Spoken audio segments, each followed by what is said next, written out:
ka na ika'y mawiwili. So mga par, matapos nga po ang sunod-sunod na banat ng ating pambato na si General Casimero sa kanyang mortal na karibal na si Naoya Inoue, kung saan isa sa mga tirada ni Cuadro Alas mga idol, nagmumukha malakas lang daw si Inoue sa mata ng mga boxing fans at syempre sa boxing world dahil mahina naman daw ang kanyang kinakalaban sa bakbakan. Baka kung makalaban daw nito si Casimero mga idol, ilalabas daw talaga ang baho ni Inoue. Bagamat na real talk din mga idol ng mga ilang Pinoy boxing fans si Cuadro Alas. Ano niya, imbis daw magputak ng putak si Cuadro Alas sa kakabanat nito kay Inoue para magpapansin at mabigyan ito ng laban, maghanap na lang daw ito mga idol ng koneksyon at kakampi para matulungan siya na makuha ang laban sa Japanese Monster dahil walang magagawa daw mga idol ang kakaputak ni Casimero sa social media para pansinin siya ni Inoue.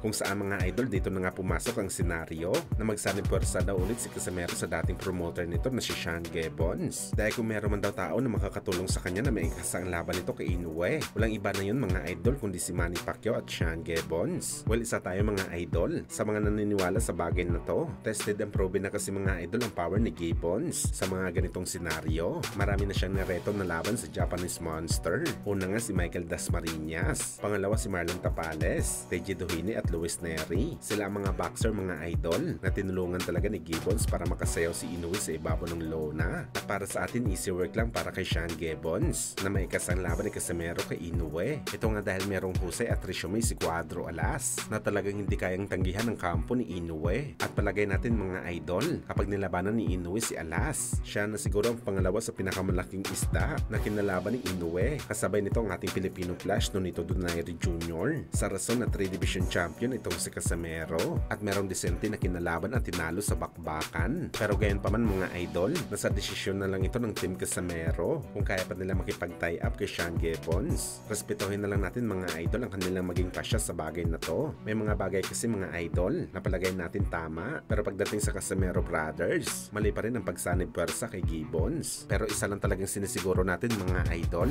kung wala si Gibbons sa tabi ni Casimero, mahirap talaga o malabo maikasa ang laban na pinapangarap at tinaasam ni Cuadro Alas kalaban ng Japanese Monster.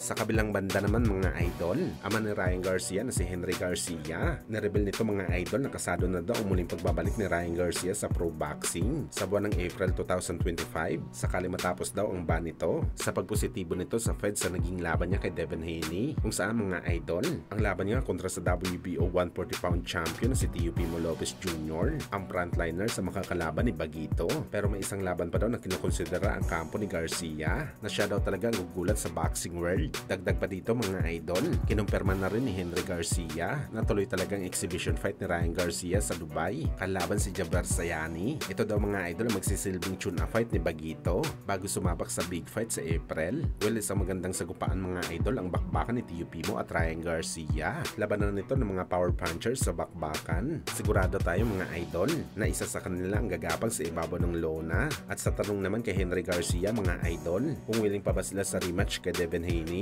kalimutan na daw natin ang laban na to mga idol. Sobrang iyakin daw na klaseng fighter itong si Haney. Hindi daw ito marunong tumanggap ng pagkatalo.